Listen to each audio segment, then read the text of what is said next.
Hello, once again, folks, and welcome back to another episode of I Ruined It, the art series where I take some of your favorite childhood things and I ruin them.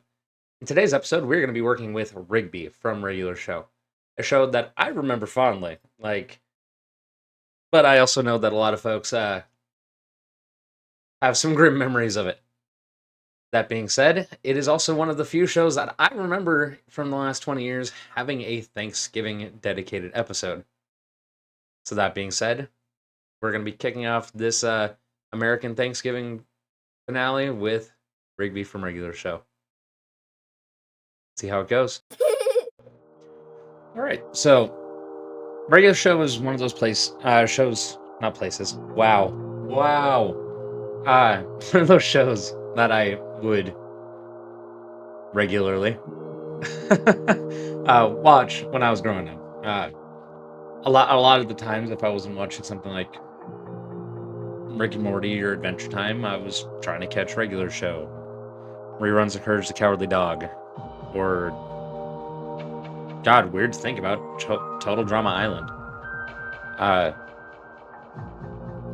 All these shows kind of coming out around the same time and being popular around the same time. It kind of just makes sense that it would be at the forefront of my mind, especially since, God, like I mentioned in the intro here, this is one of the few shows I remember from the last 20 years having a Thanksgiving episode.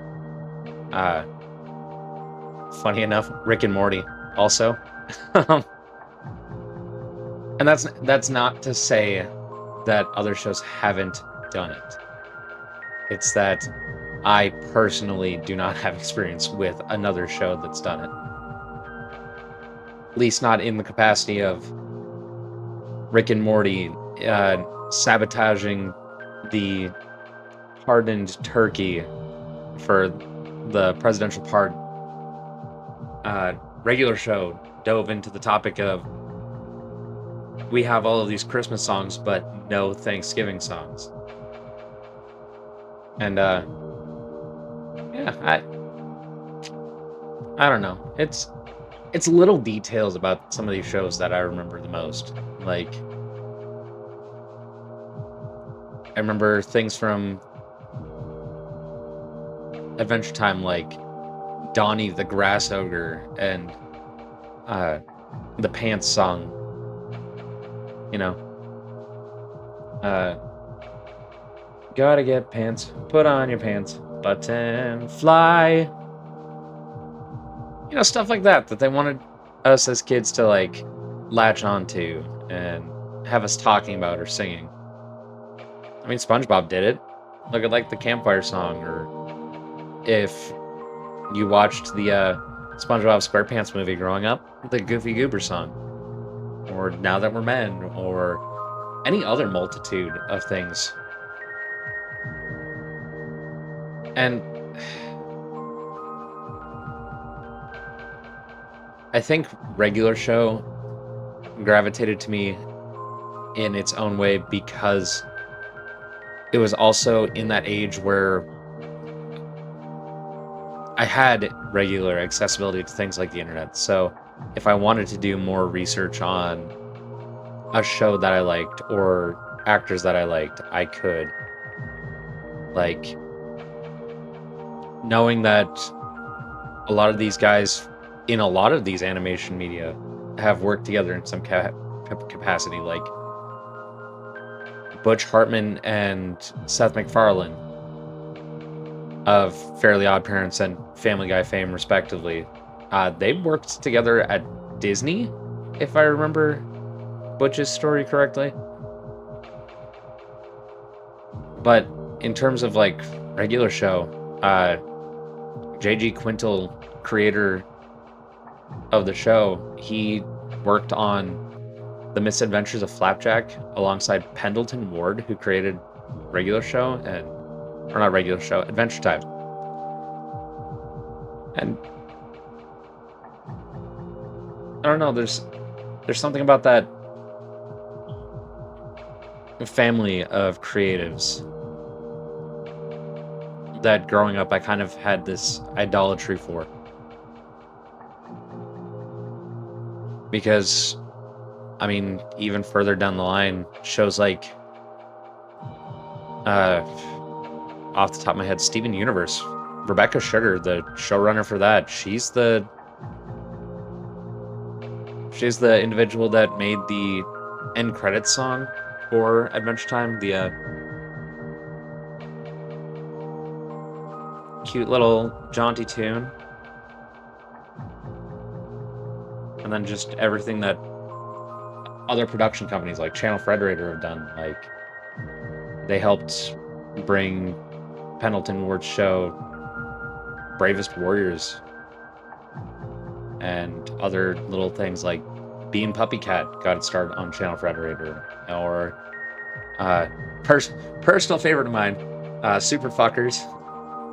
If you guys haven't seen it, definitely not for kids, but really funny. Has a lot of talented voice actors and some interesting character designs, to say the least. It kind of reminds me if The Boys was meant for 14-year-old boys. But yeah, so all this being said, when I found out all these different things about like J.G. Quintel and how a lot of these characters were based off of some of his college projects, I don't know, something just kind of like gelled good with me. And since I've always been a fan of these more darker toned shows, it was a good change of pace.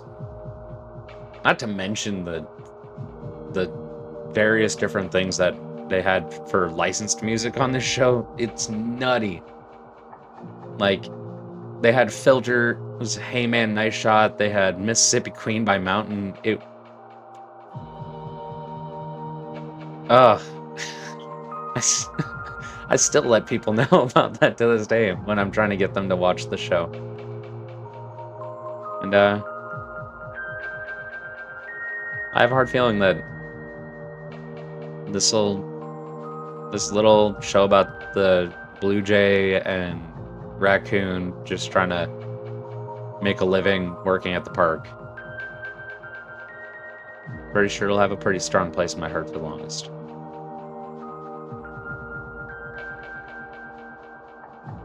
Just like all of these shows from my childhood, I'm sad to see it go, but I feel like the story that they told when they were on the air, even though not always cohesive, was a good one.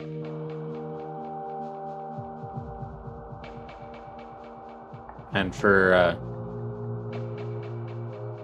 someone like me, or kids that grew up like me, or kids that are growing up nowadays even, that sometimes you just need some escapism and some absurdity.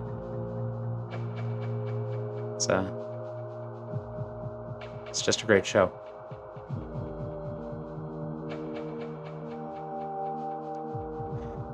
But I suppose I should probably lean away from the introspection just a little bit here and get talking about the actual piece.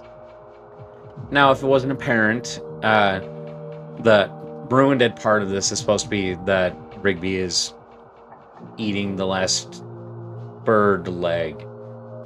The feather kind of being an implication that it's Mordecai's, but maybe they just got into a fight over it. Who knows?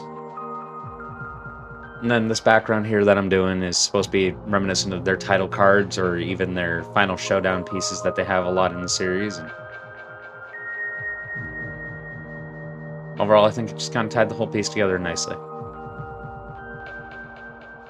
But from here on, it's more or less just final adjustments while I'm trying to get everything looking as copacetic as possible. So I suppose I should roll this outro, shouldn't I? If you liked what you saw here today, guys, feel free to hit the like button down below. If you want to keep up to date, subscribe to the channel. If it's something you'd like to see in the future, leave a comment. Otherwise, thanks for joining me today, and bye.